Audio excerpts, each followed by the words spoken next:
আইন প্রয়োগ করে এই মানব পাচার রোধ করা কিন্তু সম্ভব নয়।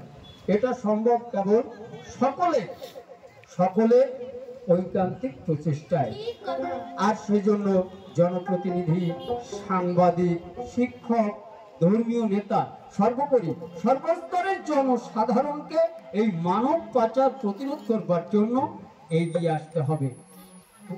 আরেকটি কথা, আমরা বিদেশে গিয়ে যদি কেউ কখনো কোনো বিপদের সম্মুখীন হই, সেখান থেকে এই দেশের বুকে সসম্মানে ফিরে আসতে হলে বলুন তো আমরা কোথায় কোথায় গিয়ে যোগাযোগ করবো? আর বিদেশে বিপদে পড়লে দূতাবাসে যাবে, মুক্তি পেতে সে দেশে আইনি সেবা নিবে। বিদেশে আত্মীয় স্বজন বন্ধু আছে যারা, তাদের সাহায্য নিবে উদ্ধার পেতে তারা।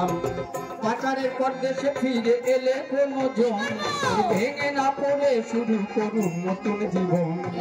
ইউনিয়নের তথ্য সেবা কেন্দ্রে গেলে পরে অভিবাসন বিষয় সকল তথ্য জানতে পারে। স্থানীয় প্রতিনিধি নারী ও পুরুষগণ এই মানব পাচার রোধে সকলে সক্রিয় হন।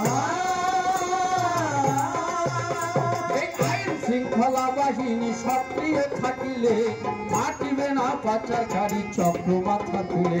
এই পাচারকারী যাবজ্জীবন কারাবাস করিবে, নতুবা সর্বোচ্চ শাস্তি মৃত্যুদণ্ড হবে।